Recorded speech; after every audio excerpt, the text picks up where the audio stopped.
In the heat of a kitchen where orders fly, the air hums with clatter, the sizzle of pans, and the unspoken rhythm of a dozen lives moving in tandem, a manager named Jerry shows up, not just with a plan, but with a forecast of possibility.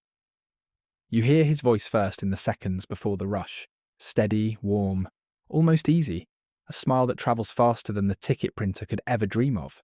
His catchphrase isn't loud or flashy, it's a simple, contagious centerpiece. If I were any better, I'd be twins. It's the spark that turns pressure into momentum, the signal that today's service will be different. And as the doors swing open, we're not chasing a pep talk. We're chasing a practical, repeatable mindset that anyone can borrow. A 20-second ritual you can try as soon as the next order comes in. So today we're going beyond feel-good clips. We're building a toolkit for attitude under fire. And you're invited to test it right alongside Jerry. Jerry moves through the dining room with a consistency that looks almost choreographed, yet feels entirely genuine. He greets every staff member with an energy that is not a performance, but a discipline. A nod here, a quick joke there, and a staff member's shoulders loosen a little. The room brightens a notch. He doesn't just manage people, he creates a channel through which mood travels. And because mood is contagious, something astonishing happens.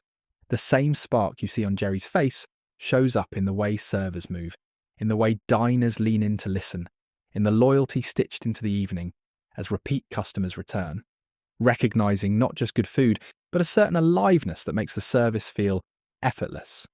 This isn't magic. It's a tangible prototype of positive leadership, the kind you can imitate, adjust, and own to lift your own team. The next chapter invites us to unpack Jerry's daily ritual, the 20-second mood decision. In the quiet before the service, he looks at himself in the reflection of a stainless steel pass-through and declares, almost ceremonially, that today he chooses to be in a good mood. The ritual isn't naive optimism, it's a deliberate stance that frames every moment to come. When a prep order slips and a line cook's temper flares, Jerry reframes the setback as a learning moment, a data point in a bigger lesson on how we respond under pressure. When a guest voices a complaint, he answers not with defensiveness, but with curiosity and constructiveness, turning friction into a chance to improve, to connect, to serve better. He anchors his approach in 3 actionable steps. Decide your mood in 20 seconds, reframe adversity as learning, and respond in ways that build towards solution. It's a practical grammar for resilience, crafted to feel authentic rather than manufactured, acknowledging that emotions are messy and complex while still offering a clear path forward. Then the story takes a stark turn, pulling us into a reality check that tests the blueprint under the harshest conditions. A life-altering incident, an armed robbery that happens at the back door, shifts the kitchen from a bustling stage to a grounded test of character. The question is sharp. Can a positivity-first mindset endure when survival instincts collide with chaos? We watch Jerry, once buoyant with the day's promise, confront a moment where fear and uncertainty surge. The hospital lights replace the dining room glow, and the medical team becomes the new audience for the same performance. A leadership mindset under extreme disruption. In these moments, the limits of mindset become visible, and the never-faltering optimism reveals its true dependence on safety, support networks, and practical safeguards. The narrative doesn't pretend the road stays easy. It shows how resilience requires more than attitude. It requires structure and community around you. From hospital room to turning point, Jerry frames the crisis as an opportunity for intentional action. He speaks with clarity to the medical team, urging a course of care that treats every moment as life-affirming, as if the patient's own vitality were the beacon guiding every decision. This is more than a bedside directive. It's a demonstration of how articulated agency can ripple outward, shaping the behaviours of others in the most acute moments.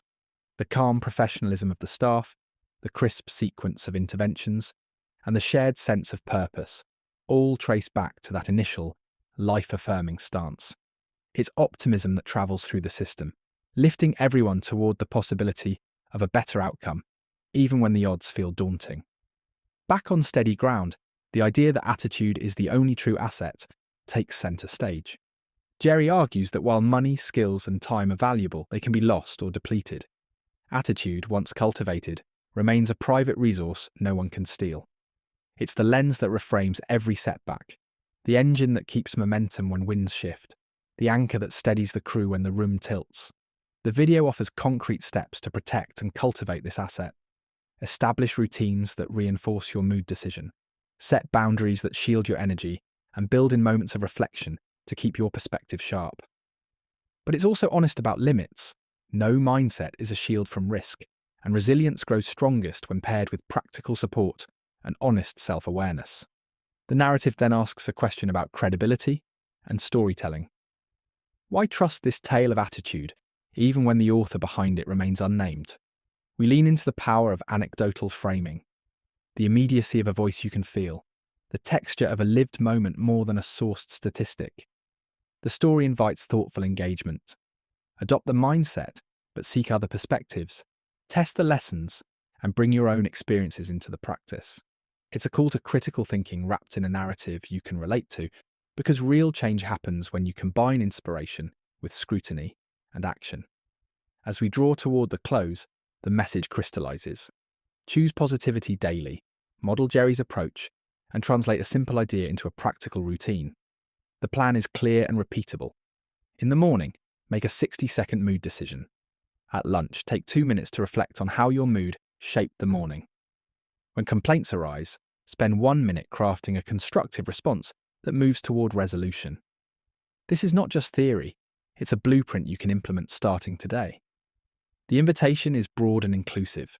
Join the 7-day positivity protocol, download the workbook, and log your daily mood decisions. And yes, share your stories, tag a friend who could use a mindset boost, and keep the conversation going. Stay blessed and let your attitude be the rhythm that guides you through every shift, every challenge, and every moment of opportunity that comes your way.